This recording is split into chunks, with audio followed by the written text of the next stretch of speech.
The High Plains have lost enough groundwater to fill Lake Erie. Not once, but nearly twice over.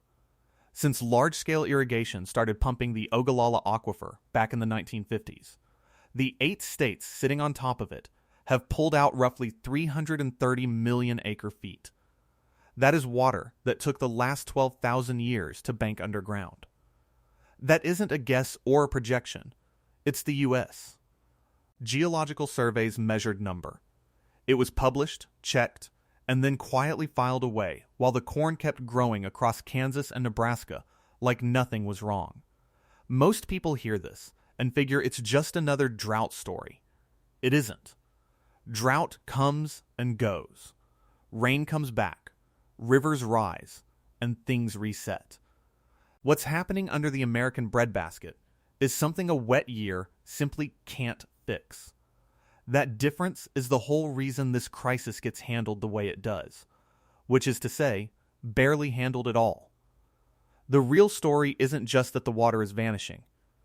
It's that not one of the aquifer states actually has a plan to bring it back.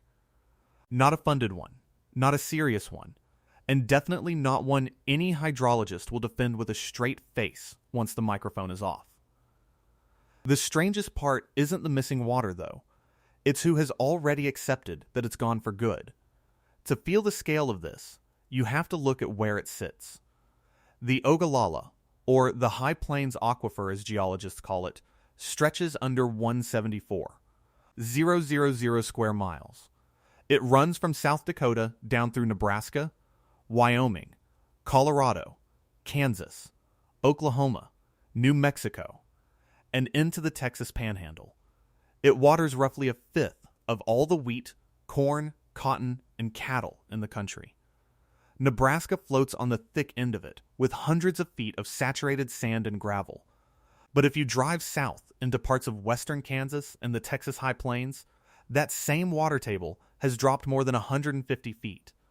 Some counties have lost over 60% of what they started with before the first center pivot sprinkler ever turned on. Those farmers aren't irrigating from a reservoir anymore. They're scraping the bottom of a bank vault, their grandparents cracked open. 1,500 miles west, it's the exact same movie with different actors. California's Central Valley has given up more than 40 million acre-feet of groundwater since the 1960s. During the 2012 to 2016 drought alone, the valley lost so much water that the ground itself sank. I mean physically dropped. Around Corcoran, in the San Joaquin Valley, the land surface fell almost 2 feet in a single year, and more than 11 feet over recent decades.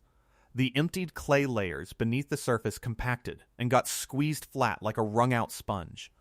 That land will never hold water again because the pore space is gone. The vault didn't just empty, it collapsed. That word matters. When an aquifer drops, you could theoretically refill it someday. When it compacts, the actual storage capacity is destroyed forever. NASA's GRACE satellites, which track the planet's water by measuring tiny shifts in gravity from orbit, have been watching this happen for 2 decades. Jay Famiglietti, a hydrologist who spent years analyzing that data, put it plainly. He pointed out that the world's major aquifers are being drained way faster than nature can refill them, and the ones directly under our food supply are near the top of the list. We're living off water we can't see, spending it on a schedule we never chose, with no idea what happens when the meter hits zero. Now look at the official response. These states publish plenty of numbers, sustainability targets, and sustained yield plans. Kansas let farmers form voluntary management districts back in 2012, where they agreed to pump 20% less to stretch the aquifer's life. California passed the Sustainable Groundwater Management Act in 2014, ordering overdrafted basins to reach balance by 2040 or 2042. On paper, it sounds like a recovery plan, but if you read the fine print, you catch the trick. The goal isn't to refill the aquifer at all. The goal is just to stop the decline at a lower level and reach the bottom slower. Sustainability in these documents really just means managing the descent, not the climb back up. There is no climb back. There is no line item in any state budget for restoring the Ogallala to what it was. If you ask a state hydrologist why on the record, you get careful talk about recharge rates and policy frameworks. If you ask a farmer in Haskell County, Kansas, you get the truth. Farmers have already done the math that state agencies won't say out loud. You can tell what they really believe by watching what they do with their own money. If a farmer truly believes the water is coming back, he invests for the long haul. He plans to hand the well down to his kids, and he plants thirsty, high-value crops that pay off over 30 years. But look at what's actually happening across the southern high plains right now. Growers are drilling deeper wells at $200,000 a pop, not to farm forever, but to outlast their neighbors and grab what's left before someone else gets it. Others are ditching corn for dryland sorghum and wheat, which live on rain alone, quietly accepting that the pump is on its last legs. Some are selling their water rights entirely, or selling the land itself. In parts of Texas, whole irrigation districts are turning back into dry grassland, and the people signing those papers aren't panicking. They're calm. It's the kind of quiet calm you get after you stop fighting a bad diagnosis. That contrast is what you need to keep in mind. Why have the people closest to this water stopped believing the timelines their own governments publish? What do they know, standing out in a field over a well dropping a foot a year, that the press releases leave out? Start with the water itself. Most of what sits under the high plains fell as rain and snowmelt during the last ice age, 10 to 15,000 years ago. That was back when glaciers still covered the northern part of the continent, and the climate that fed the Ogallala actually existed. That climate is gone now. That ancient water soaked down through sand and gravel, settled into the rock, and stayed there. Across most of the central and southern Ogallala, natural recharge adds less than an inch of water a year. In some stretches, it's basically zero. It isn't a stream that fills back up. It's a vault that was filled once in a wetter world and locked. Now think about the withdrawals. A single center pivot well in western Kansas can pull 800 gallons a minute, which is over 1 million gallons a day. Multiply that across roughly 170,000 wells drawing on the Ogallala across 8 states, and you see the real picture. Deposits are a fraction of an inch a year, while withdrawals are measured in feet. In parts of the Texas Panhandle, the actual depth of water-bearing rock has dropped by more than half. A few counties have basically hit zero. Hydrologist Harold Grawl spent decades studying the southern high plains and summed it up simply years ago. The water being pumped in Texas today isn't being replaced on any timeline that matters to a farmer, a bank, or a grandchild. It's one-time money. Once you spend it, it's gone. People love using the checking account metaphor for this, but honestly, it's too generous. A checking account gets a paycheck every 2 weeks. The Ogallala's paycheck stopped coming when the mammoths died out. What's happening across these states isn't a temporary overdraft. It's liquidation. We are watching an entire region turn a geological savings account into annual income, well by well, and calling it agriculture.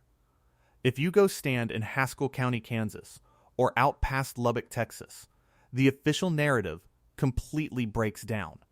State water boards talk about managed depletion and stretching the aquifer another 50 or 100 years with 5% reduction targets. But nobody on the ground acts like that's real. If you honestly thought the water under your land would last another century, would you spend $150,000 today to chase the water table down another 200 feet just to keep your pump from sucking air? You don't do that if you have 100 years left. You do that if you think you have 8 or 10 years left, and you're racing to pull out every last usable foot before your neighbor does. Deep drilling isn't a sign of confidence. It's a countdown. Look at the land sales too in West Texas, where the aquifer is nearly spent. Irrigated farmland has been quietly converted back to dryland. The price per acre drops by half or more the moment everyone realizes the water is gone. Realtors in these counties will tell you off the record that the first question any real buyer asks isn't about soil quality. It's about saturated thickness. How many feet of water are actually left? Everyone in those deals is pricing in an end date. They aren't buying a century of farming. They're buying whatever is left of a decade. The same thing shows up in estate planning and quiet conversations with local banks about whether an operation is even worth passing down to the next generation. These aren't the actions of people who trust a 50-year state projection. They are the actions of people who have already accepted the reality and are just managing what's left. So which timeline makes more sense? The official one printed by the state that reassures everyone and defers the problem long after current officials leave office? Or the one written by the people spending their own money on deeper wells and discounted land? The gap between those two stories is everything. On one side, you have a public timeline designed to avoid panic and justify doing very little today. On the other side, you have a practical timeline written by the people who own the pumps. It's harsher, shorter, and much more honest. When a fourth-generation farmer lets his irrigated ground go dry, he isn't making a mistake. He has just read the aquifer more accurately than the state agency assigned to protect it. Which brings us to the harder question underneath all of this. If the state's 50-year clock is mostly fiction, what does the real clock say? And why is no one in authority willing to state it out loud? Because the moment you state it out loud, you have to admit that recovery is a complete myth. Recovery implies that the water comes back, and this water is not coming back on any timeline humans can witness. The Ogallala took 6,000 to 10,000 years to fill. Some of the water pulled up today fell as rain before the pyramids were built. In parts of Kansas and Texas, that ancient reserve has been pumped down by more than half in a single human lifetime. A farmer alive today saw his grandfather drill the first deep wells and will watch his grandson stand over dry ones. To actually refill what we've taken since 1950 through natural recharge, you would need over 6,000 years of normal rainfall with every single pump turned off. That's the real math behind the word sustainable. And it's why any official recovery plan is a promise nobody actually intends to keep. Video title, The Aquifer States Have No Recovery Plan. And farmers already know its script the high plains have lost enough groundwater to fill Lake Erie. Not once, nearly twice over. Since large-scale irrigation started pumping the Ogallala Aquifer back in the 1950s, the 8 states sitting on top of it have pulled out roughly 330 million acre-feet, water that took the last 12,000 years to bank underground. That's not a guess. That's not a projection. That's the U.S. Geological Survey's measured number. Published, checked, then quietly filed away, while the corn kept growing across Kansas and Nebraska like nothing was wrong. Here's where most people stop reading and figure this is a drought story. It's not a drought story. Drought comes and goes. The rain comes back. Rivers rise. What's happening under the American breadbasket is something a wet year can't fix, and that difference is the whole reason this crisis gets handled the way it does, which is to say, barely handled at all. The headline isn't that the water is vanishing. The headline is that not one of the aquifer states has a plan to bring it back. Not a funded one. Not a serious one. Not one any hydrologist will defend with a straight face once the recorder is off. And the strangest part isn't the missing water. It's who has already accepted it's gone. To feel the scale, you've got to stand where it matters. The Ogallala, geologists call it the High Plains Aquifer, runs under 174,000 square miles. South Dakota, down through Nebraska, Wyoming, Colorado, Kansas, Oklahoma, New Mexico, into the Texas Panhandle. It waters roughly a fifth of all the wheat, corn, cotton, and cattle this country produces. Nebraska floats on the thick end of it, hundreds of feet of saturated sand and gravel. But drive south. In parts of western Kansas and the Texas High Plains, that same aquifer has already dropped more than 150 feet. Some counties have lost over 60% of what they held before the first center pivot sprinkler ever switched on. Those farmers aren't irrigating from a reservoir anymore. They're scraping the bottom of a bank vault their grandparents cracked open. 1,500 miles west. Same movie, different actors. California's Central Valley, 20,000 square miles of the most productive farmland on the continent, has given up more than 40 million acre-feet of groundwater since the 1960s. During the 2012 to 2016 drought alone, the valley lost so much that the ground itself sank, not as a figure of speech. Physically, around Corcoran, in the San Joaquin Valley, the land surface dropped almost 2 feet in a single year, more than 11 feet over decades. The emptied clay layers between the water compacted, squeezed flat like a wrung-out sponge. That land will never hold what it held before. The pore space is gone. The vault didn't just empty, it collapsed. Hold on to that word. Collapsed, because it's the whole difference between we overspent and there's nothing left to save it into. When an aquifer just drops, in theory you could refill it someday. When it compacts, the storage capacity itself is destroyed. NASA's satellites, the GRACE mission, which weighs the planet's water by measuring tiny shifts in gravity from orbit, have tracked this for 2 decades. Jay Famiglietti, the hydrologist who spent years running those numbers, said it flat out: the world's major aquifers are being drained faster than nature can refill them, and the ones under our food supply are near the top of the list. He didn't hedge. He said we're living off water we can't see, spending it on a schedule we never chose, with no idea what happens when the meter hits zero. Now here's the detail that tells the real story. These states publish numbers. Sustainability targets. Sustained yield plans. Kansas, in 2012, let farmers form voluntary districts called LEMAs, Local Enhanced Management Areas, where they agreed to pump 20% less to stretch the aquifer's life. California passed the Sustainable Groundwater Management Act in 2014, a landmark law ordering overdrafted basins to reach balance by 2040 or 2042. On paper, it reads like a recovery plan. Read it close, and you catch the trick buried in the wording. The goal isn't to refill the aquifer. The goal is to stop the decline at some lower level, to reach the bottom slower. Sustainability, in the fine print, means managing the descent, not the climb back. There is no climb back in that document. There is no line item in any state budget for restoring the Ogallala to what it was. Ask a hydrologist why, on the record, and you get careful sentences about recharge rates and policy frameworks. Ask a farmer in Haskell County, Kansas, and you get something blunter. Because the farmers already ran the math the agencies won't say out loud. And their behavior, not their polite comments at the public hearing, their actual behavior is the tell. Watch what a man does with his own money when he truly believes the water's coming back. He invests in it. He hands the well to his kids. He plants the thirsty, high-value crop that pays off over 30 years. Now watch what's actually happening across the southern high plains. Growers are drilling deeper wells at $200,000 a shot, not to farm forever, but to outlast the neighbor and grab what's left before it's someone else's.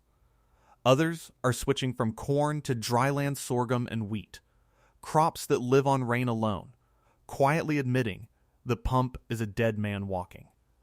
Some are selling water rights. Some are selling the land itself. In parts of Texas, entire irrigation districts are converting back to the dry grassland they were a century ago. And the people signing those papers aren't panicking. They're calm. Calm the way you get after you've stopped arguing with a diagnosis. That calm is the loop I need you to carry with you. Why have the people closest to this water, the ones whose whole livelihood depends on it lasting, stopped believing the timelines their own governments print? And what do they know, standing in a field over a well dropping a foot a year, that the press releases keep leaving out? 2 questions. Hold them both, because the answer to the first is buried in how this water actually got spent, the mechanics of draining something that took 10,000 years to fill and can be emptied in a single working career. And the answer to the second is buried deeper, in a number about time that no state agency wants printed on a billboard.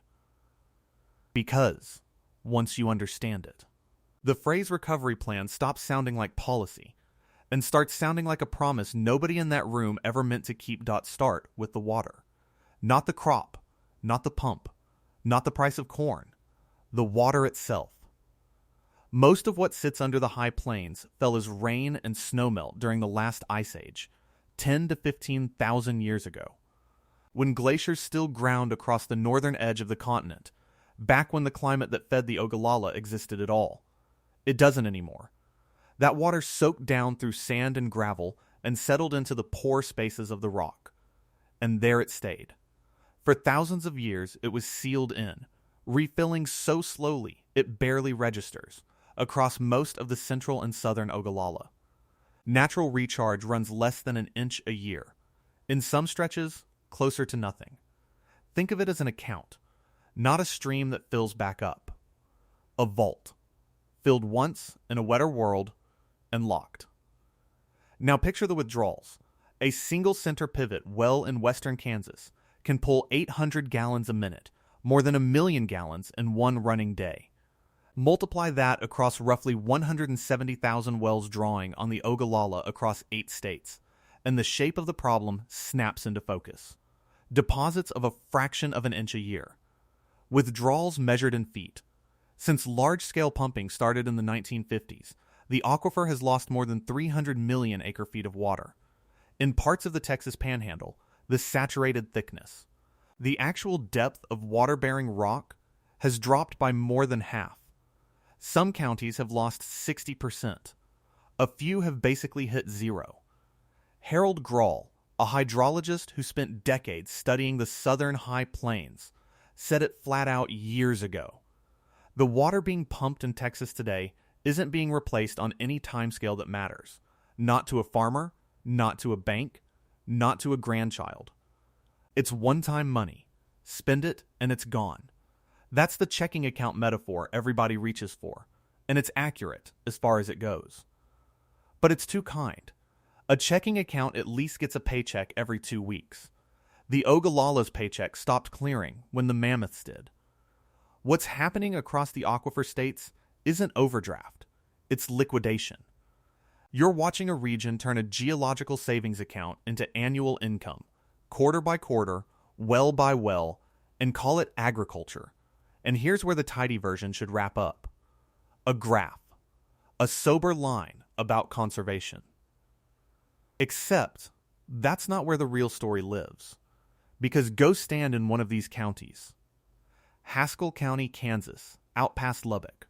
Watch what the people doing the pumping actually do with their hands and their money, and the official story falls apart right in front of you. Ask a state water board about the timeline, and you'll get managed depletion. Extending the life of the resource.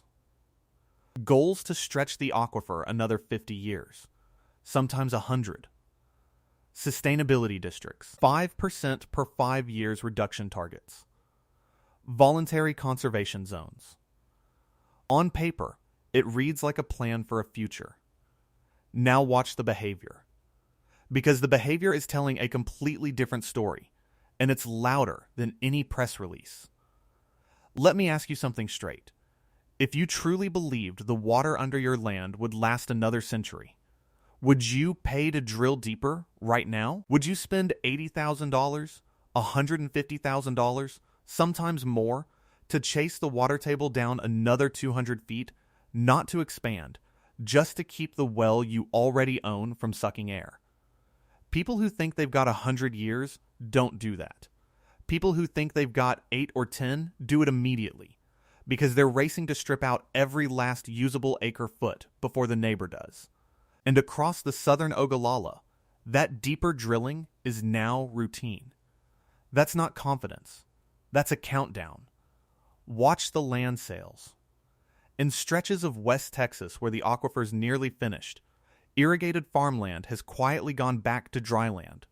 No irrigation at all, just whatever rain falls. And the price per acre says everything.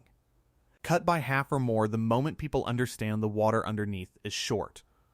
Realtors in these counties will tell you off the record, the first question a serious buyer asks isn't about soil or road access. It's about saturated thickness. how many feet of water are left. Because everybody in that deal is pricing in an ending. They're not buying a century. They're buying whatever's left of a decade and discounting hard for the part that's already gone. Watch what gets planted. Farmers who've run the numbers privately are backing away from the thirstiest, most water-hungry crops, the ones that only pencil out with heavy irrigation. They're moving to sorghum, to cotton bread for less water, to crops that can survive on rain alone when the well finally quits. That's not a conservation gesture handed down from some agency. That's a man doing math at his kitchen table, deciding not to bet his last years of water on a crop that needs water he no longer trusts to be there. And watch the insurance. Watch the estate planning. Watch the quiet talks with the bank, whether the operation's worth passing to a son, or better sold now while the ground still fetches an irrigated price. Those aren't the moves of people who believe the government's 50-year horizon. Those are the moves of people who've already held a private funeral for the water and are managing the inheritance. So which number do you believe? The one the state prints, a comfortable half-century, or the one written in the deeper wells and the discounted deeds and the switch to dryland crops? Both can't be true. And the people with the most money on the line, the ones who lose everything if they guess wrong, have already voted with their drilling rigs. The gap between those two stories is the whole subject here. On one side, the official timeline, built to reassure, long enough that no current commissioner will still be in office when it comes due, long enough to justify doing almost nothing now. On the other, the behavioral timeline, written by the people who actually own the pumps. Shorter, harsher, far more honest. When a rancher sells his water rights, when a fourth-generation farmer deliberately lets his irrigated ground go dry, he isn't confused. He's read the aquifer more accurately than the agency that's supposed to protect it. Which raises the harder question, the one hiding under all of it. If the farmers are right, and the state's 50-year clock is fiction, then what does the real clock actually say? And why has no one in a position of authority been willing to start it out loud? Start it, and you have to explain why the word recovery is a lie. Not an exaggeration. A lie. Because recovery means the water comes back. And the water does not come back. Not on any scale a human being can stand in front of and wait out.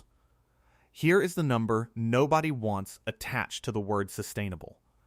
The Ogallala took somewhere between 6,000 and 10,000 years to fill. Some of the water sitting in that limestone and sand was rain that fell before the pyramids, before writing, before agriculture itself existed. It seeped down through the high plains grain by grain, meltwater from the last ice age, and it has been sitting there in the dark ever since. In parts of Kansas and Texas, that ancient reserve has been pumped down by more than half in a single human lifetime. Not a century, a lifetime. A farmer alive today watched his grandfather drill the first wells and will watch his grandson stand over dry ones. So think about what refill would actually require.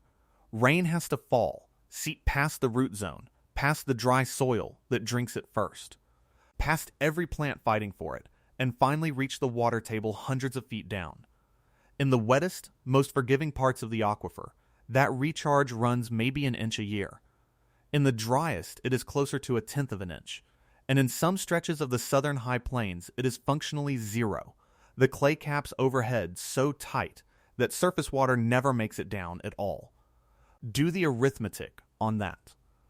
To replace what has been drained since 1950, at the natural recharge rate, you would need somewhere north of 6,000 years of undisturbed rainfall, with not a single pump running. That is the timeline the word recovery is quietly P.